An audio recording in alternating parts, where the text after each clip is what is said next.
What to expect from Canon in 2021? I'm excited. Let's dive in and take a look.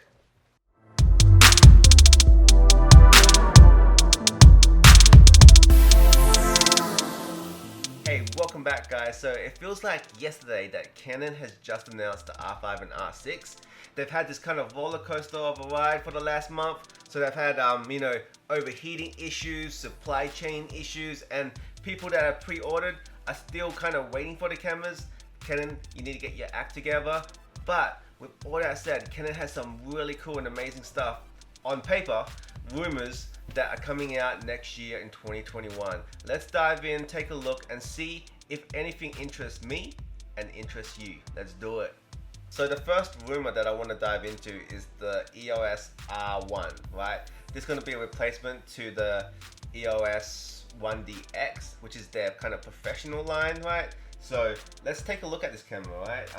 It's still in development, so this is not official from Canon. These are just rumors, so take it with a grain of salt, okay? The first thing I want to say is on this line right here, it's not just going to be a mirrorless version of the 1DX Mark III, right? It's going to be an upgrade version. So this could be essentially the 1DX Mark IV, but no, they're going to make it into a mirrorless, so it's going to be the 1R. Boom. So it has an all new image sensor with global shutter, right? Groundbreaking new AF above the R5 and R6. So no doubt that they're gonna make this, they're gonna put the best technology in this camera. It's gonna have better AF in the R5 and R6. The AF in the R5 and R6 looks amazing. So no doubt whatever they do in this camera is gonna be super amazing, because this camera is probably gonna be built for professionals, for journalists, for action sport photographers. This might be the best camera, DSLR mirrorless camera ever made, right? Maybe. Fastest frame rate for a still camera ever from Canon. So the fastest frame rates. What does that even, how fast is that gonna be for still cameras ever, right? And it's going to be announced in second half of 2021. So I've taken photos with the 1DX Mark II, and it is an amazing camera, right? It's amazing for photos, and it's also pretty amazing for video too, but it definitely performs the best for photos, right? Well, they perform good for both, but photos is where it shines, right?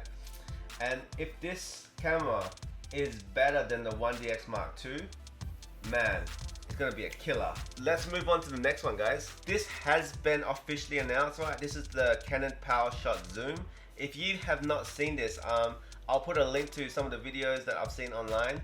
But this is kind of a little bit exciting, right? It's a little digital camera. I don't know if you call it an action camera, but it's got up to 800mm telephoto viewing capabilities, right? So it can zoom in up to 800mm. That's insane in this little mini device, right? So it's got one touch switchable telephoto magnification from 100 to 400mm optical. So it goes from 100 to 400mm optical, right? So that's with the glass, and then up to 800 digital. So it's zooming in 2 times. Autofocus, it's got optical image stabilization, it's compact, lightweight, 12 megapixel CMOS sensor, 1080 30p, and up to 12 megapixel still recording. So it does full HD at 30 frames per second. Nothing exceptional here. This isn't for movie makers. This isn't for the professional people. This is for home use. This is for mom and dads that want to record their kids on the soccer field, but they can't get close enough. This is pretty interesting, especially for parents, for wildlife, people that don't want to invest in the DSLR. This is kind of like that entry point, that they need something that can zoom in a little bit more than their phone, but they're not willing to go to a full frame, full Canon DSLR with the big lenses. I do think this is going to be really good outside, when you're playing soccer, on the field, track and running, just going out wildlife watching. So this I feel like fills a market that no one else is really competing in right now, right? There's so much action in the action camera market, right? There's so many different action cameras right now, but action cameras tend to have a wide angle of view and you can't really zoom in. So this is catering to someone completely different, and no one is really competing, in my opinion, in this market right now. So Canon has done something here that hopefully will cater to a certain crowd, and I think Canon should do pretty well with this device. So the next one, right, is the EOS M50 Mark II. So this has also been officially announced. Let's dive in and quickly look at the specs.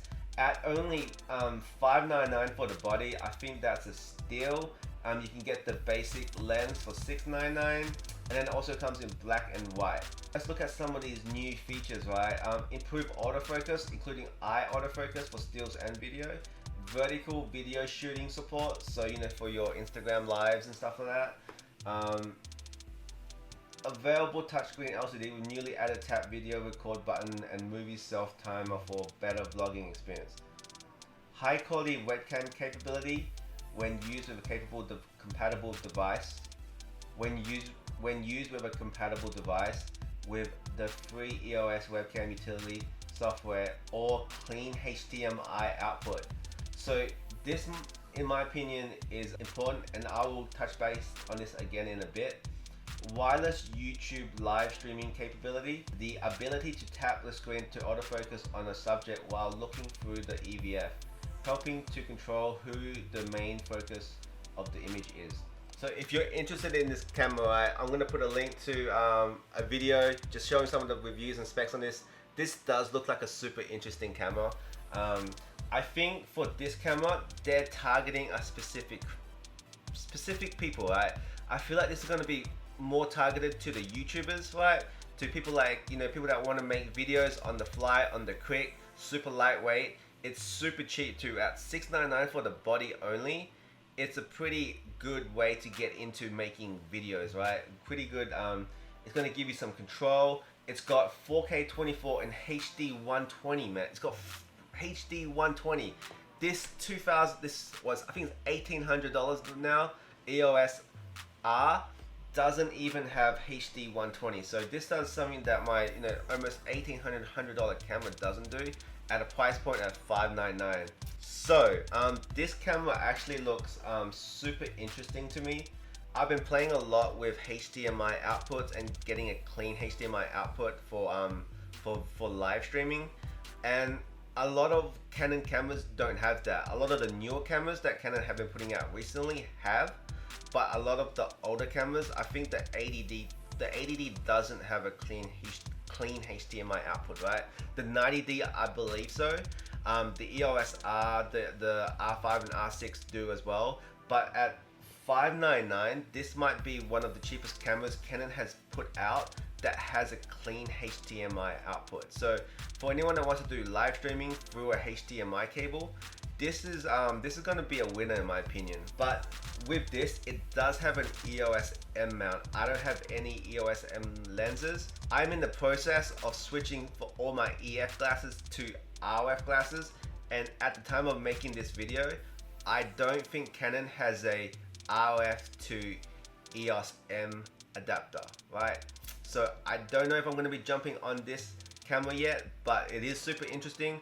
I'm hoping to have an EOS R mount equivalent to this. I don't even mind if it's APS-C, but you know, I do want to use my RF lenses. I don't want to dive in and buy a whole new set of lenses for the EOS M mount. So Canon has finally announced a new speedlight, right? It's the EL-1. They haven't released a new speedlight in a while. They've made some pretty cool changes to this. Let's dive in and take a look.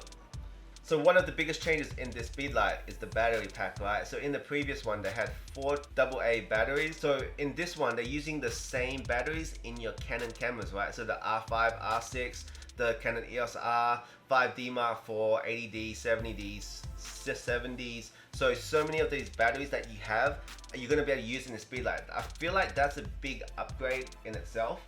So they've also added in a new cooling system that allows you to take more photos continuously firing that speedlight. Wireless second curtain sync, new joystick, so they've changed the way it looks.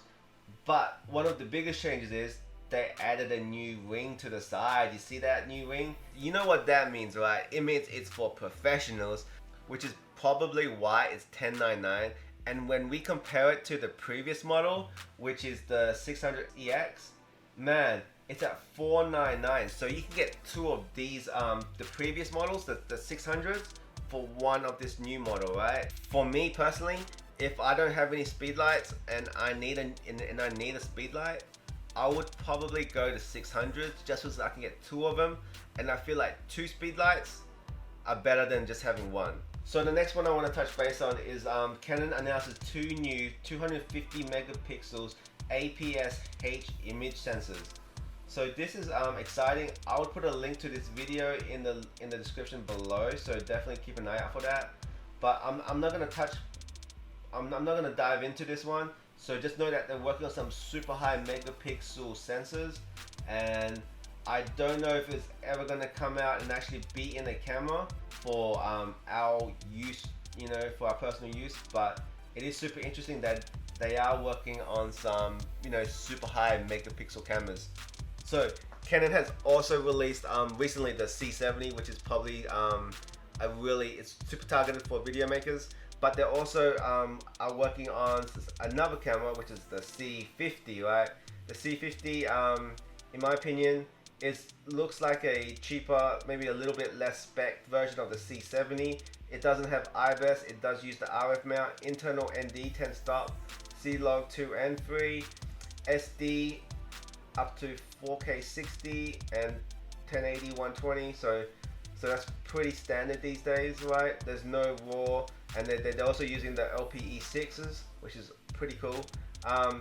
Price, it's rumored to be at $32.99.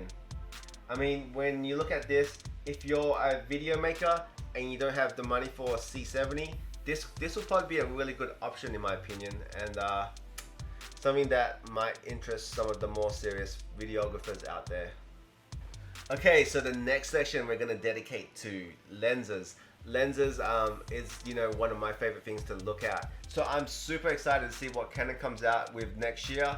Let's take a look, guys. So in this first article, it's talking about new RF f1.8 prime lenses, right? So these are 3 lenses that they're rumored to be putting out. So 105 f1.8, a 130mm, and a 150 f1.8, right? These are 3 super, I think, super niche focal lengths, especially for prime lenses. I feel like it's going to be targeted at specific people. The 105 interests me. The 130 and 150 are too long in my opinion for what I do. So the next article I want to take a look at is this one, right? It's the patent various RF mount zoom lenses, including an APS-C RF mount design. So this is pretty interesting. None of these lenses actually really stand out to me, particularly, but because they're kind of a little bit weird in the way they've the f-stop changes as you're zooming out. So let's dive in and take a look, right? So the first one is the 2470 f4, 24120 f4 to 7.1, 24100 f4 to 7.1, 2870 f3.1 to 5.6, and the 15 to 70 f4 to 7.1. So like I said, none of these really stand out to me as a lens that I'm going to add to my kit. So I don't know if Canon is actually going to make any of these lenses, right? But I am interested in seeing what Canon will be doing with these type of lenses and the technology, and what Canon has in store for the APS-C line. So, because the APS-C cameras, it's a big chunk of Canon's money, right? It's a big chunk of their income. They do sell a lot of cameras to beginners that don't need full frame, that don't need super fast shutter speed. So what they do with these cameras, I think will be super interesting to see in the next year or two. So this last article is kind of like a Canon roadmap, right, for the lenses. Let's take a quick look. 2 lenses that Canon definitely probably will be doing is a 70-200 f4 IS and a 50-1.8 STM. These have been rumored for a while, so I don't doubt that the Canon's gonna do this. The 50-1.8 STM is gonna be a big seller, hopefully at a good price point. And the 70-200 f4 IS, it's just giving people more options. I know some people prefer a cheaper price point, right? The 2.8 IS is super expensive, so people might not need that 2.8 and they're willing to go to 2.4. So Canon will probably be releasing these lenses soon, hopefully. Okay, some of the other lenses that are on here are exciting. Let's take a look. So to start off with, the TSR lenses are groundbreaking autofocus tilt shift lenses for the RF mount, right? So they have a tilt shift 14 and a tilt shift 24. There's two tilt shift lenses that could be on the roadmap. This will be super interesting. You know, the EOS R don't have any tilt shift lenses yet, but let's see if these come out. A 10 to 24 f4L. This lens would be insane, especially if they correct any distortion at the 10 millimeters. I think they will. So the Canon ROF 14 to 35 f4 IS, right? I feel like this lens is gonna be a killer. So right now they have the 15 to 35 2.8 IS, and that one's pretty expensive, right? I feel like at the 15 mark, if you can get an extra millimeter to make it 14, it's gonna make it a little bit wider. I'm happy to give up the 2.8 for an extra millimeter at that wide angle. I think the images will look better.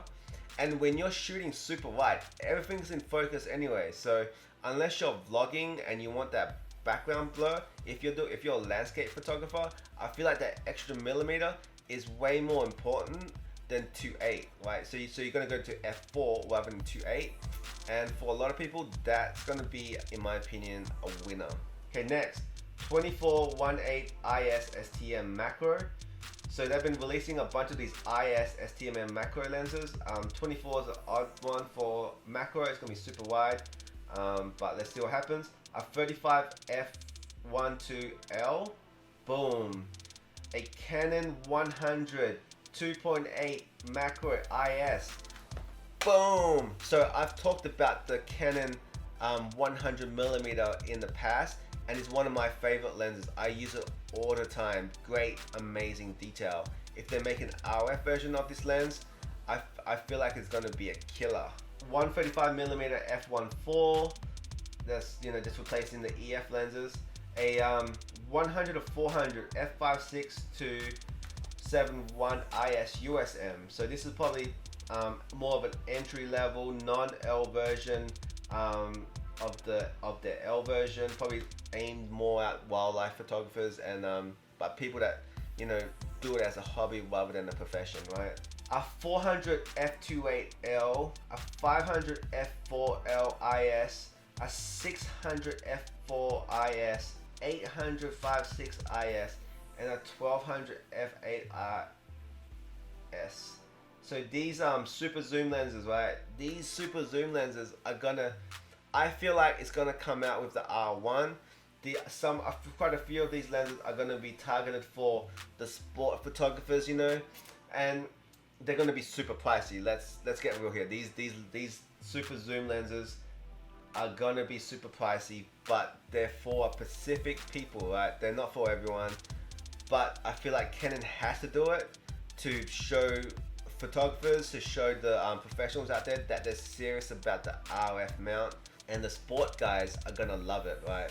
And hopefully we see some really cool and amazing things, man. I'm pumped. I'm pumped for this roadmap. I'm pumped for 2021. The R1, man. If they release half of these lenses next year, Canon is gonna be doing some really cool things, and they're gonna set themselves apart from a lot of the other camera makers that are so focused. They're so focused on creating bodies that their lens lineup just doesn't cut it, man. Canon is gonna be putting out some sick lenses. So I've just gone through a bunch of rumors from Canon, right? And hopefully you guys are excited. Let me know if anything I showed you today excites you in the comments below. I'm super excited for two lenses, the 14 to 35 f4 and the 100 macro. I think those two lenses are gonna replace two of my most used lenses currently in my EF, two of my most used EF glasses. I can't wait to see what Canon does with those lenses. Hopefully they're sharper, faster, and if they are, I'll definitely dive into those two. So with all that said, there's a bunch of new stuff coming out from all the other brands as well. This is kind of like tech month. 2020 tech month is like right now, right? With the new iPhone, DJI is putting out a bunch of stuff. Insta360 is about to release some new things. I'm super excited. I'm super pumped for photo gear. I'm super pumped to see what 2021 is going to bring us, man. I am so pumped. I'm excited. I hope you guys are. And hopefully I'll see you guys in the next video.